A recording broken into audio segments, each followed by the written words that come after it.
আমি জানি না আমার গতি কখন থাকবে, আমি আজকেও জানি না কালকে নামতে হবে কিনা। বাগাবাগি তো ওখানে করছি। অন্তর্বর্তী সরকার গঠনের কয়েক মাসের মাথায় নির্বাচন ইস্যুতে নানা মত পার্থক্য দেখা যায় গণঅভ্যুত্থান পক্ষের শক্তিগুলোর মধ্যে। এ নিয়ে শুরু হওয়া জলঘোলা এখনো চলমান। দেশজুড়ে বিরাজ করছে অস্থিতিশীল পরিস্থিতি, বিপাকে রয়েছে উপদেষ্টারাও। তো বাংলাদেশের যে পলিটিক্যাল পার্টিগুলো রয়েছে, যারা সাংবাদিক ভাইরা রয়েছেন, এছাড়া নিয়মিত চুরি, ছিনতাই, খুন ও দখল বাণিজ্যে বিরক্ত সাধারণ মানুষ। এর মাঝে যোগ হয়েছে রাজনৈতিক দলগুলোর আগামী নির্বাচনকে সামনে রেখে প্রশাসনে নিজেদের অবস্থান শক্ত করার প্রতিযোগিতা। আর এমন অভিযোগের তীর সবচেয়ে বেশি বিএনপি জামায়াতের বিরুদ্ধে। অন্তর্বর্তী সরকারের তথ্য উপদেষ্টা মাহফুজ আলমও বললেন, গণঅভ্যুত্থানের পর বিএনপি ও জামাত ভাগবাটোয়ারা করে প্রশাসন দখল করছে। 28 সেপ্টেম্বর দুপুরে রাজধানীর সিরডাপ মিলনায়তনে গণমাধ্যমের স্বনিয়ন্ত্রণ ও অভিযোগ ব্যবস্থাপনা নিয়ে গোলটেবিল বৈঠকে এসব কথা বলেন উপদেষ্টা। দলের নাম বলেছেন যে অনেক কিছু করতে চেয়েছেন, কিন্তু ভিসি নিয়োগ, ডিসি নিয়োগ, এটা দুটা দলের মধ্যে ভাগ হয়ে গেছে, বিএনপি এবং জামাত। এখন আমার কথা হলো যে আপনারা তো তাহলে এই ব্যর্থতার দায় অনেকটা এই দল দুটির উপরে দিচ্ছেন, কিন্তু আমরা তাদের বক্তব্য শুনি, তারা আবার দায় আপনাদের উপরে দেন। তার মানে কি এই দায় দেওয়ার মধ্যে থাকবে? জনগণের যে স্বপ্ন ছিল যে আপনারা অন্তত, বিশেষ করে গণঅভ্যুত্থানের আপনারা একদম সামনে থেকে নেতৃত্ব দিয়েছেন, এই জনগণের ভাগটা আপনারা নিশ্চিত করবেন, কিন্তু আপনারা জনগণের ভাগটা নিশ্চিত না করে বিএনপি জামাতের ভাগটা নিশ্চিত করলেন। ব্যর্থতার দায় কি আপনাদের উপরে যায় না? এখানে আমি বুঝি নির্মাণের শিল্প, সালাম স্টিল বোঝে ডিউরেবিলিটি। সালাম still, most durable still.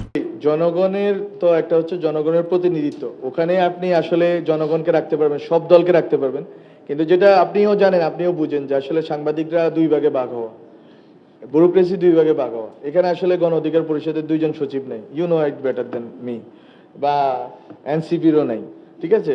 So আছে কিন্তু সচিব ওদেরই, ফলে ওইটাই বাগাবাগিটা ওখানে করছে। দেশের রাজনৈতিক অস্থিতিশীলতার কারণে গত 2 মাস ধরে নিজের উপদেষ্টা পদ নিয়েও অনিশ্চয়তার মধ্যে রয়েছেন বলেও জানান মাহফুজ আলম। গত 2 মাস ধরে আমি অনিশ্চয়তার ভিতরে আছি যে আমি কখন নামিয়ে যাব, ঠিক আছে? মানে আমি কখন নামবো এটা আমি জানি না। হ্যাঁ, সো এবং এই মে মাসের আন্দোলন আপনারা দেখছেন, এবং যেটা বললাম গত এই যে মে মাস থেকে তো এই যে রাজনৈতিক দলগুলো বলা শুরু করলো যে ছাত্র উপদেষ্টাদের পদত্যাগ চাই। হ্যাঁ, যে একেবারে আরো কি কি স্লোগান, বিশ্রী স্লোগান, এই যে এখানে বসে, এবং আমার বাসা থেকে আমি শুনতে পাচ্ছিলাম যে স্লোগান হচ্ছে। বললাম তো আমি জানি না আমার গতি কখন থাকবে, আমি আজকেও জানি না কালকে নামতে হবে কিনা। এ সময় গণমাধ্যমের ভূমিকা নিয়েও কথা বলেন তথ্য উপদেষ্টা। জানান, গণমাধ্যমকে সব গোষ্ঠী স্বার্থের ঊর্ধ্বে উঠে জাতীয় স্বার্থকে প্রাধান্য দিতে হবে। কিন্তু এই যে একবারে দলকানা যে জায়গাটা, প্রেস ক্লাব যেভাবে দখল হয়ে বসে আছে, চিটাগাং প্রেস ক্লাবের ইস্যু আমি গত 1 বছরে সলভ করতে পারি নাই, because of the political parties involvement দেয়ার।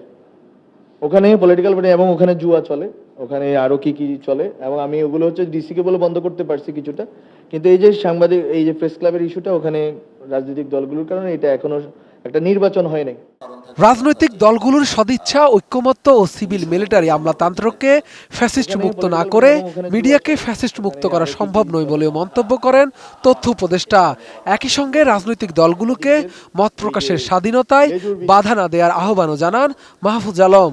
বিজনেসম্যানরা মিডিয়াকে ফিট করে, মিডিয়া আবার বিজনেসম্যানদের স্বার্থটাকেই রক্ষা করে, এবং গত 1 বছরে এটা আরো নোংরাভাবে দেখা গেল। আর ওইদিকে সিভিল মিলিটারি ব্যুরোক্রেসি হচ্ছে যে এই জিনিসটাকে, এই কর্পোরেট ইন্টারেস্টটাকে সার্ভ করে যাচ্ছে। এইটার এই পুরো সিস্টেমের কোনো রকম চেঞ্জ আমরা করতে পারি না দুঃখজনকভাবে। এই অভ্যুত্থানের পরে এতগুলো মানুষ শহীদ হওয়ার পরে সিভিল মিলিটারি ব্যুরোক্রেসিকে আপনার ফেসিস্ট মুক্ত না করে, কর্পোরেশনকে ফেসিস্ট মুক্ত না করে আপনি মিডিয়াকে আলাদাভাবে ফেসিস্ট মুক্ত করবেন, এটা আসলে সম্ভব না।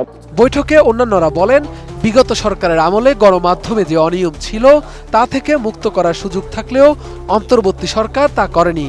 কোনো কোনো গণমাধ্যমের চরিত্র সরকার বদলালে বদলে যায় বলেও মন্তব্য করেন বক্তারা। আমরা বলেছি সেই সংস্কারগুলোকে তারা বিবেচনায় নেবেন। সংবাদ প্রকাশে এজেন্সিগুলোর নিয়ন্ত্রণের অভিযোগও করেন আলোচকরা। তারা বলেন, আইনের শাসন প্রতিষ্ঠা করা গেলেই হলুদ সাংবাদিকতা কমে আসবে। সংস্কার এবং বিচার সবকিছুই রাজনৈতিক দলগুলোর সদিচ্ছা। এবং শাহাদাত রিফাত, ATN নিউজ, ঢাকা।